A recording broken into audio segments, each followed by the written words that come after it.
están dando múltiples interpretaciones a la decisión de la Corte Constitucional sobre los decretos 500 y 505, el encargo de la presidencia de la República a la vicepresidenta encargada de la República por parte del presidente Daniel Noboa. Está con nosotros Juan Francisco Guerrero para ayudarnos a entender esto. Doctor, gracias por acompañarnos. Primero, ¿esto es un revés para Noboa o es al revés? Buenos días, Milton. Muchas gracias por su invitación. A ver, efectivamente, creo que lo primero que tenemos que tener claro es que la decisión de la Corte Constitucional no solventa, ni soluciona, ni dirime la situación de la vicepresidencia de la República. Lo que acaba de decir la Corte Constitucional en la decisión que fue notificada el día de ayer es que no es posible encargar la presidencia de la República vía decreto ejecutivo. Eso es esencialmente lo que resolvió la Corte Constitucional. Le dice, presidente de la República, tú no puedes emitir un decreto ejecutivo para encargar, delegar las funciones de la presidencia de la República. A cualquier persona, sea a la vicepresidenta elegida o a la vicepresidenta encargada. A cualquier persona. De hecho, lo que dice la Corte Constitucional, en algo en lo cual inclusive hay votos concurrentes, es decir, jueces que votaron por la inconstitucionalidad de los decretos, pero que no aceptan ese argumento, la mayoría de los jueces de la Corte dicen esta subrogación por parte de la vicepresidenta al presidente debe ser automática y no puede ser vía decreto. Pero ¿por qué digo que esto no está dirimido? Porque lo que no dijo la Corte Constitucional, y de hecho hace algunas semanas ya se pronunció expresamente en sentido contrario, es que en cambio el encargo que realizó el presidente de la República de la vicepresidencia a la señora Cynthia Gelibert no es un tema respecto del cual la Corte Constitucional puede pronunciarse. Y claro, parecería que es una sutileza, pero esa sutileza es significativa. La Corte le dice, tú no puedes encargar la presidencia por decreto, pero la Corte no emite pronunciamiento alguno sobre el encargo de la vicepresidencia, en este caso a una funcionaria con cargo de ministra. ¿Se puede entonces decir que la Corte tácitamente ha ratificado el decreto ejecutivo 494? A ver, no es que lo ratificó. Pero, pongámoslo en pantalla para que la gente entienda de qué se trata ese decreto ejecutivo. El 494, por el cual designa a Cynthia Gelibert como vicepresidenta de la República encargada. Ahí está el decreto ejecutivo, que dice designar como vicepresidenta a la economista Cynthia Natalie Gelibert, secretaria general de la Administración. Y esto, a su vez, se lo dice en el 512 también. Este decreto ejecutivo que no tocó la Corte le da la potestad al presidente para volver a encargar la presidencia. A ver, creo que es importante. Efectivamente, el 494 es un criterio, es un decreto sustancial, porque es el decreto en el cual el presidente de la República dice, aquí hay una ausencia temporal de la vicepresidenta. Como hay una ausencia temporal de la vicepresidenta, la Constitución me habilita a designar a una ministra de Estado. Ese decreto, el 494, fue nuevamente ampliado por el 512. Frente a este decreto, se presentó una demanda de inconstitucionalidad ante la Corte Constitucional. Y la sala de admisión, es decir, el primer filtro de la Corte Constitucional, dijo, no, este decreto no tiene efectos generales, y como no tiene efectos generales y no solamente efectos particulares, no es un decreto susceptible de una demanda de inconstitucionalidad, sino que esto debe usted acudir a la justicia ordinaria constitucional. ¿Qué es lo que ocurrió? Efectivamente, la vicepresidenta Abad presentó una acción de protección en contra de este decreto y hace pocos días, la semana pasada, un tribunal aquí de la ciudad de Quito consideró que este decreto no vulnera los derechos fundamentales. Hasta el momento estamos esperando que este tribunal notifique la sentencia. En otras palabras, el 494 y el 512, a través del cual se le encarga a la vicepresidenta a Cynthia Gelibert, a la presente fecha no han sido revocados, no han sido dejados sin efecto, y la Corte Constitucional dijo que carece de competencia para pronunciarse sobre ellos. Esto abre el camino para que el presidente de la República encargue la vicepresidencia a quien ejerce la vicepresidencia de la República sin un decreto. ¿Por qué? La Corte Constitucional, y pongamos el 146 de la Constitución, dice, si es que encargas por decreto te vas en contra del 146. El 146 dice, en caso de ausencia temporal en la presidencia lo reemplazará quien ejerza la vicepresidencia. Entonces, ¿quién ejerce la vicepresidencia?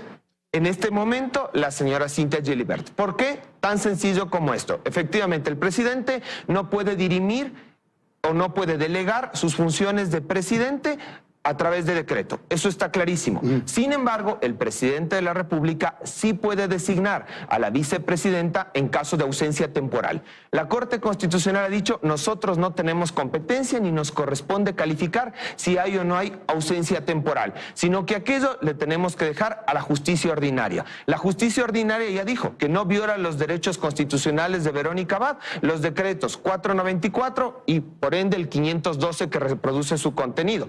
Al día de hoy, más allá de los cuestionamientos jurídicos, tenemos 2 decretos ejecutivos que no han sido dejados sin efecto, objeto de 2 pronunciamientos, el uno de la Corte Constitucional diciendo que no tiene competencia para pronunciarse y el otro de la justicia ordinaria diciendo que no vulnera los derechos de Verónica Abad. Por lo tanto, al día de hoy, la vicepresidenta, en función del decreto 494 y sobre todo del 512, ha sido encargada a Cynthia Gilibert. Entonces, digamos que el presidente de la República quiere encargar la presidencia el jueves para cerrar la campaña electoral. ¿Lo puede hacer sin decreto a Cynthia Gilibert? Lo que dijo la Corte Constitucional es que no se tiene que emitir un decreto, simplemente el presidente debe pedir una licencia y como se produce un caso de ausencia temporal, automáticamente por el 146 de la Constitución le corresponde subrogar al vicepresidente, vicepresidenta en funciones. Entonces es más fácil para el presidente. Inclusive al día de hoy es más fácil según el pronunciamiento de la Corte Constitucional. Por eso es que empezaba diciendo que esto no dirime la situación de la vicepresidencia de la República, porque la Corte ayer, ¿qué es lo que dijo? Dijo, 1, yo no tengo competencia ni me puedo pronunciar sobre si el presidente debe o no debe pedir licencia durante el proceso electoral. 2, yo no tengo competencia y no me puedo pronunciar si efectivamente aquí hay un tema de fuerza mayor para que haya una ausencia temporal. 3, yo tampoco puedo pronunciarme sobre si eventualmente la vicepresidenta Abad se encuentra o no se encuentra en causales que configuran una ausencia temporal. En definitiva, la Corte Constitucional emitió una decisión bastante superficial en lo que únicamente dijo, la presidencia no se puede encargar vía decreto presidencial. Nada más, Milton. Y a usted como abogado que sabe del derecho constitucional, ¿qué le parece esta decisión de la Corte? Me parece que es una decisión, desde mi punto de vista, excesivamente cómoda y superficial. Más allá de una serie de cuestiones jurídicas que requerirían profundizar una larga discusión, creo que toda la ciudadanía demandábamos de la Corte Constitucional un pronunciamiento que efectivamente dirima esta situación.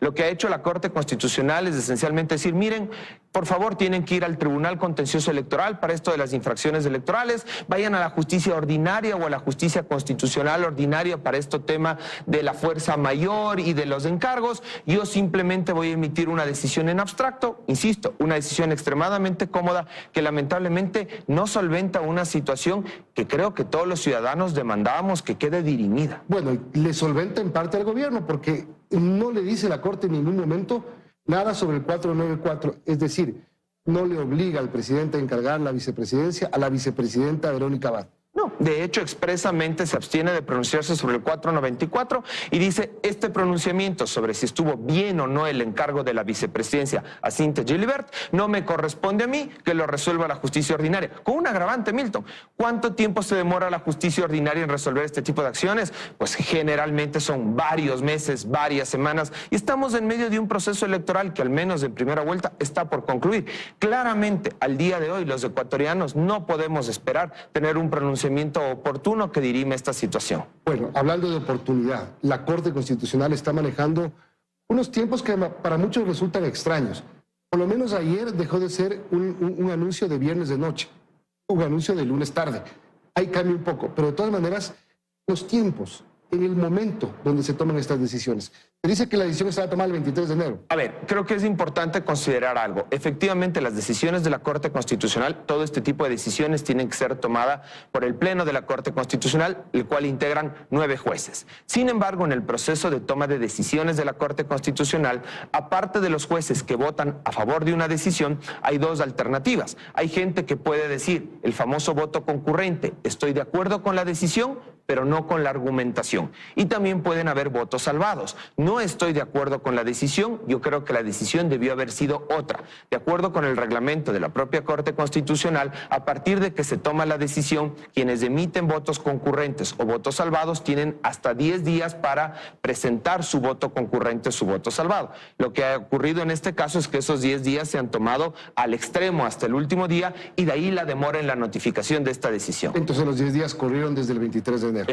Esencialmente desde el día en que el Pleno tomó esa decisión. No desde el viernes que se filtró una información de lo que había decidido la Corte. No, lo que pasa es que ahí yo también creo que desde el punto de vista comunicacional, me parece que la Corte Constitucional no necesariamente actuó de manera adecuada, porque todos debemos recordar un boletín de prensa que emitió efectivamente un viernes de la noche la Corte Constitucional diciendo que había tomado una decisión sobre los decretos ejecutivos 500 y 505. Todos los ecuatorianos, de ser un tema tan sensible, estamos expectantes de que nos notifiquen esa decisión. Transcurrían las semanas y efectivamente parecía que este tema de la notificación más bien se correspondía a un asunto de tiempos políticos y no tiempos jurídicos, y de ahí los cuestionamientos. Me parece que comunicacionalmente el haber realizado un anuncio el 23 de enero, ya resolvimos esto, pero apenas notificar la decisión prácticamente 2 semanas después, ha generado toda esta serie de especulaciones, precisamente porque parecen que los tiempos no son jurídicos, sino que son tiempos políticos, electorales. Hay quienes dicen que el presidente ahora lo que deberá hacer es pedir una licencia a la Asamblea Nacional. A ver, si es que uno revisa lo que dice la Constitución, efectivamente, las licencias que tienen que pedir los primeros mandatarios le correspondería solicitar a la Asamblea Nacional. Uno cuando revisa la Constitución, ¿qué es lo que dice? Que la ausencia temporal puede darse por enfermedad o por cualquier otra circunstancia de fuerza mayor que puede durar hasta 3 meses. Y efectivamente la Constitución habla también del otorgamiento de licencias que deberían ser otorgadas por la Asamblea Nacional. Lamentablemente eso no ha ocurrido y debido a la pugna que existe entre Ejecutivo y Legislativo, parece que el presidente de la República no está en la labor de pedir esa licencia. Por lo menos en esta primera vuelta, porque además le tocaría pedirla hoy para ver si la aprueban para el jueves. Pero en el escenario de una segunda vuelta, además cuando ya los asambleístas titulares se vuelvan a sus funciones después de la elección, ¿qué debería pasar cuando el presidente quiera hacer campaña si es que hay segunda vuelta? A ver, el escenario, desde mi punto de vista jurídicamente adecuado es, recordemos, el presidente de la República, más allá de una serie de interpretaciones jurídicas que se han dado respecto de esto, está optando por una reelección, ¿ya? De acuerdo con el Código de la Democracia, los funcionarios que opten por una reelección deben pedir una licencia durante el tiempo que dura la campaña. En el caso del presidente de la República, la licencia la debe otorgar la Asamblea Nacional. Lo ortodoxo, lo adecuado es que el presidente de la República le pida a la Asamblea Nacional la licencia, la Asamblea le conceda y opere la subrogación. Sin embargo, aquí hay un tema. Recordemos que para que se configure el abandono del cargo como causal de cesación del presidente de la República, tienen que transcurrir al menos 3 meses. Entonces, la pregunta es, ¿qué pasa si el presidente de la República no sigue estos canales adecuados? Lamentablemente, la consecuencia jurídica es ninguna, porque como no se va a configurar una ausencia de 3 meses, aun cuando la Asamblea Nacional pueda cuestionar y decir, pero debiste haberme pedido a mí la licencia, en la práctica no se va a configurar la causal de cesación de funciones y no va a haber una consecuencia palpable, concreta. Algo final, porque en el comunicado del gobierno, ayer el ministro de Gobierno en FM Mundo con Fausto Yepes ya trazó el camino de lo que iba a decir, de lo que va a hacer en adelante, pero dice que las situaciones de fuerza mayor que motivaron los decretos no son de competencia de análisis de la Corte Constitucional. Y el ministro dijo algo más: el presidente determina cuándo es la fuerza mayor. A ver, eso no es preciso. La Corte Constitucional no dijo que es del presidente de la República a quien le corresponde determinar si hubo o no hubo fuerza mayor. Lo que dijo la Corte Constitucional es que ella no tiene competencia para pronunciarse sobre el efecto y que eventualmente la calificación de fuerza mayor existen los canales jurídicos ordinarios que pueden revisar la cuestión. Efectivamente, si uno revisa lo que dijo la Sala de Admisión respecto del decreto 494, parece que la vía idónea son las acciones constitucionales ordinarias. El problema, nuevamente, Milton, son los tiempos. Una decisión en justicia constitucional ordinaria definitiva seguramente la obtendremos varios meses después de que concluya la campaña electoral. Muchas gracias por venir y ayudarnos a aclarar este tema. Juan Francisco Guerrero, gracias por acompañarnos.